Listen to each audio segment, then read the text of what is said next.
थे तो मैं सॉफ्टवेयर कंसल्टेंट, दुनिया को ओपन शिफ्ट, कुबरनेटिस, एंसिबल, क्या क्या चीज़ के बारे में लेक्चर देते रहते थे। और जब ट्रेनिंग डिलीवरी करते थे तो एटीट्यूड ऐसा रहता था मानो ये मेरा चरण के नीचे नहीं आया तो तेरा जीवन व्यर्थ। फिर आया कोविड। अब तेरा क्या होगा कालिया? सरदार, हमें माफ कर दो सरदार, हमने आपका नमक खाया है। तो अब सैनिटाइजर खा और मास्क लगा। डबल कोविड का मार से 2022 में जब गले से आवाज़ ही निकलना बंद हो गया, डॉक्टर के एडवाइस पर वो सब काम छोड़ देना पड़ा जिसमें बोलना पड़े। फिर सोचा क्यों ना एक ट्रैवल ब्लॉगिंग चैनल शुरू कर दिया जाए। यही सोच के अपना चैनल सीनियर स्प्रिंट्स, या हिंदी में पोलाइटली बोले तो बुढ़ापे में कूदफान, चालू करने का सोचा। पहला ट्रिप कश्मीर, और कश्मीर ट्रैवल प्लान करने के लिए गूगल में थोड़ा बहुत हाथ पैर मारा तो झटका लगा, कश्मीर स्कैम स्कैम स्कैम। अभी 70 साल का उम्र में ये सब देखकर तो घबरा ही है भाई। कश्मीर भूल जाओ भाई, बाकी बूढ़ों की तरह घर बैठे गोदी चैनल देखो और मटरगश्ती करके टाइम बिताओ। फिर मुझे एक कश्मीरी बंदा का लिंक मिला जो आगे चलकर मेरे लिए फरिश्ता साबित हुआ। इसी से टूर प्लान करवा लिया और चढ़ गए प्लेन। और जैसे श्रीनगर एयरपोर्ट में पहुंचे, देखे बंदा मौजूद है गाड़ी लेकर, वो भी झक्कास इनोवा क्रिस्टल। होटल पहले से ही बुक था, डिलक्स क्वालिटी का होटल, कश्मीर महल। वीडियो में आप कुछ अंदाज़ा लगा सकते हैं होटल कैसा था। अपना जुडिशियस डिसीजन के लिए अपना ही पीठ थपथपाया। इस आलीशान होटल का फर्नीचर वगैरह देखकर लग रहा था जैसे हम कहीं नवाब बन गए। रूम में हीटिंग अरेंजमेंट था, हर फर्नीचर और फिटिंग सब में छप्पड़ फाड़ के खर्चा किया था सब लोग। कंप्लेन करने का स्कोप ही नहीं है। फिर पहुँचे डिनर करने जो कि पैकेज के साथ इंक्लूड था। क्या बात है! होटल का रेस्टोरेंट भी लाजवाब, बुफे सिस्टम में खाने का बंदोबस्त, रोटी सब्जी, चिकन पुलाव, सलाद, स्वीट डिश। टूर ऑपरेटर मेरा पूरा 11 दिन का आइटिनरी भेज दिया था और मुझे कोई कन्फ्यूजन नहीं था। मेरे पास चॉइस था कि मैं चेंज कर सकते थे आइटिनरी में।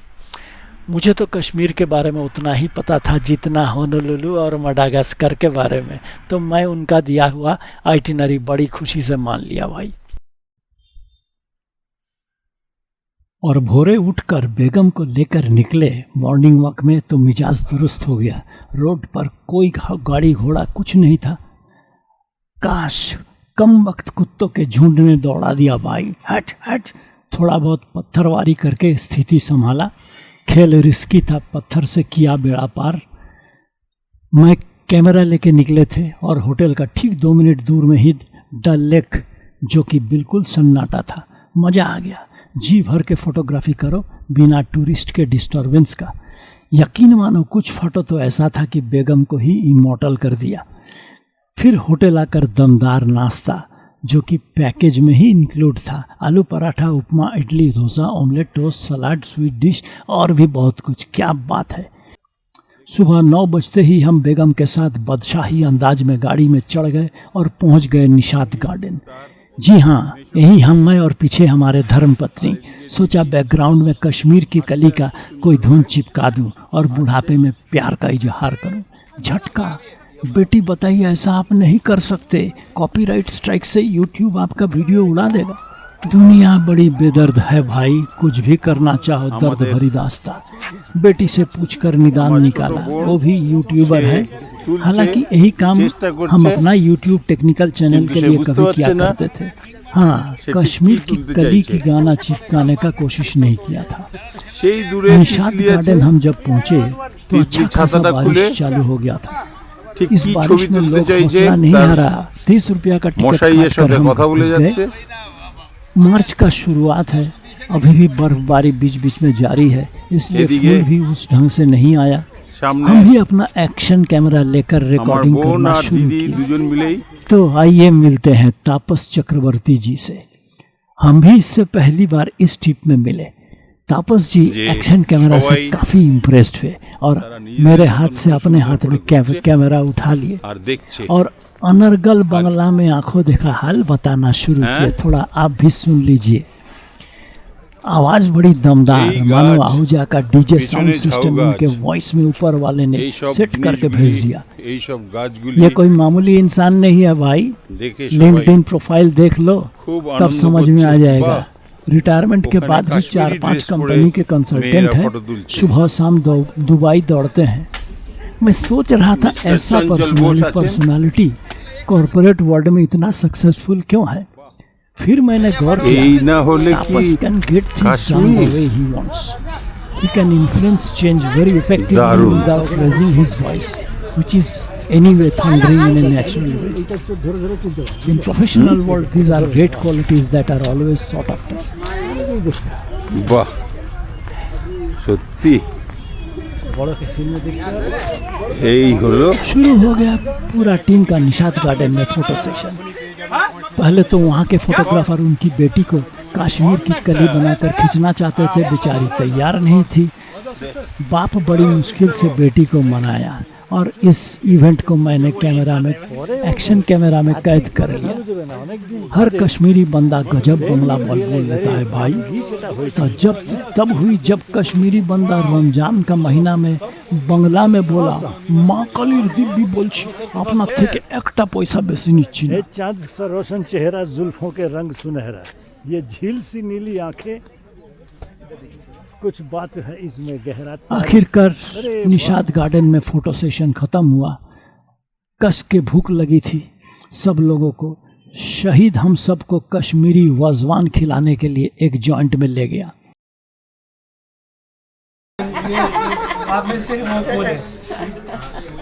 এবার আমাদের এখানে मुझे तो लगा मेरी मम्मी है, मेरी मम्मी को दे रहा है। एकदम थैंक यू बेटा।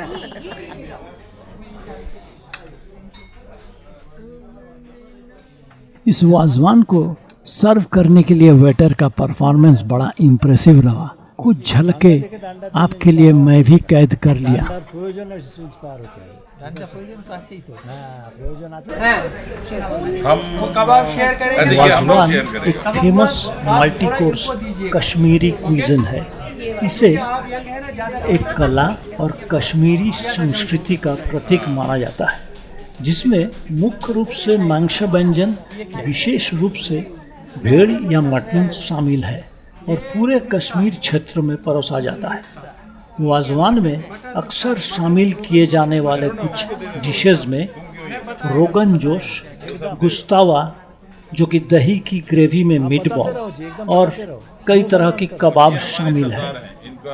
वाजवान को पारंपरिक रूप से फ्रेम नाम का एक बड़ा तावे की थाली में परोसा जाता है, जिसे 4 भोजनकर्ता साझा करता है। कश्मीरी वाजवान केसर, इलायची, सौंफ, दालचीनी के साथ और मसाले और जड़ी बूटियों की भरपूर उपयोग किया जाता है। मुश्क बोदी जी एक विशेष छोटे दाने वाली चावल वाजवान में इधर भी रख दीजिए। इस्तेमाल किया जाता है। वाजवान तैयार करने और परोसने के लिए वाजा या पारंपरिक कश्मीरी रसोइये इसको ये आधा दीजिए। जिम्मेदार होते हैं। ये कबाब थोड़ा उसको दीजिएगा। आप सर इसको थोड़ा दीजिएगा। आप इनके लीडर हैं ना, आप खुद ही खाइएगा सब, क्योंकि सरदार सब खुद ही खाते हैं। मैंने बहुत बार देखा। हाँ, ओके। और ये रहा 3 डिशेस इसके साथ। ये जो है ये रिश्ता है मटन। अच्छा, ये मैंने नहीं बताया अभी ना। ये है वाजवान, ओके। इसमें मिलता है ये जो है ना, ये थोड़ा मेथी मिलता है राइस के ऊपर। फिर रहता है ये मटन सीख कबाब, ये रहता है रिब का। ये तबक मान से घी में फ्राई किया जाता है। पहले इसको ये खाएगा, अगर ठंडा हो जाएगा तो फिर थोड़ा सख्त हो जाएगा।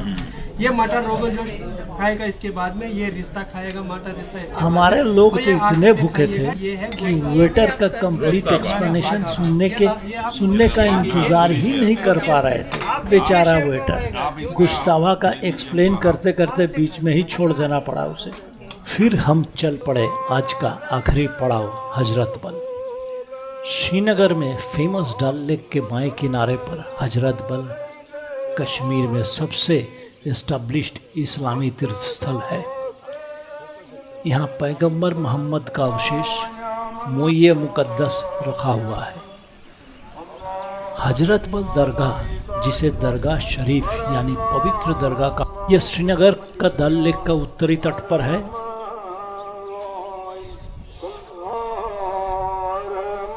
हजरत बल में जब हम पहुंचे तो वहाँ रमजान का महीना चल रहा था और शाम का नमाज चल रहा था। हजरत बल के घाट पर बैठेंगे तो आपका मन भर जाएगा। बिल्कुल ही शांत वातावरण। नमाज खत्म होने के बाद हमें अंदर जाने का मौका मिला। आतंकियों के साथ मुठभेड़ के समय में हजरत बल का कुछ पार्ट जल गया था, लेकिन चमत्कार से वहाँ रखा हुआ फेमस कुरान आग लगा लेकिन जला नहीं, और आज भी लोग उसे देखने जाते हैं। हजरत बल का इतिहास के बारे में और भी जानकारी हासिल करना चाहते हैं तो नीचे मैं लिंक दे दिया। तो चलिए अब मैं आपको अपना टूर ऑपरेटर के बारे में बताते हैं। टूर ऑपरेटर चुनते समय मैं जानता कि हम 70 साल के हैं। हम जब कश्मीर पहुंचेंगे टेम्परेचर माइनस में रहने का उम्मीद है। हम नहीं चाहते किसी भी तरह का सरप्राइज झेलना। हमारा ऑपरेटर डिपेंडेबल होना चाहिए जिस पर हम पूरा भरोसा कर सकते हैं। हमारा टूर ऑपरेटर रेडी रनवेज के बारे में हमारे क्लोज एक्वेंटेंसेस बहुत अच्छा रिकमेंडेशन किया था। पूरे 11 दिन का आइटिनरी का डिटेल कॉस्ट मैं आपको यहाँ पर साझा कर देता हूँ। रेडी रनवे हमारा 11 दिन के लिए 75,000 एक कपल का चार्ज किया था, इंक्लूडिंग होटल कॉस्ट, ट्रांसपोर्टेशन और डिनर एंड ब्रेकफास्ट। ये सब होटल में रूम हीटिंग का अरेंजमेंट था क्योंकि उस वक्त बर्फबारी चल रहा था। इसी कॉस्ट में एयरपोर्ट से पहला दिन उतरने से लास्ट डे एयरपोर्ट छोड़ने तक सब कुछ इंक्लूडेड था। जहां कहीं भी हम लोकल ट्रांसपोर्ट इन्वॉल्व किए, जैसे पहलगांव, गुलमार्ग, दूधपथरी, सब जगह में इन लोकल ट्रांसपोर्ट वाले से डील नहीं करना पड़ा और हम स्कैम और टेंशन से बच गए। और ये सब डीलिंग बहुत ही कम्पिटिटिव रेट में रेडी रनवेज के मुदासिर और शहीद ने कर दिया। ऑनलाइन इंफॉर्मेशन से पता चला सब जगह में हमने कोई ज़्यादा पैसा नहीं दिया। इस उम्र में कोई लफड़ा चक्कर उठाना ना पड़े और कोई भरोसेमंद दोस्त आपका पूरा जान माल का ख्याल रखे, एक बहुत बड़ी बात है। आगे का एपिसोड में मैं बताऊंगा रेडी रनवे के टीम ने किस ढंग से हमारी मदद की हर क्राइसिस में, इंक्लूडिंग मेडिकल हेल्प। अगला एपिसोड दूध पथरी और रेशवारी का होगा। वीडियो में इंफॉर्मेशन कम और बकवास ज़्यादा लगे तो ऐसा ही तो होना था। बूढ़ों का ब्लॉगिंग में और क्या उम्मीद किया जा सकता है। Thanks for watching guys.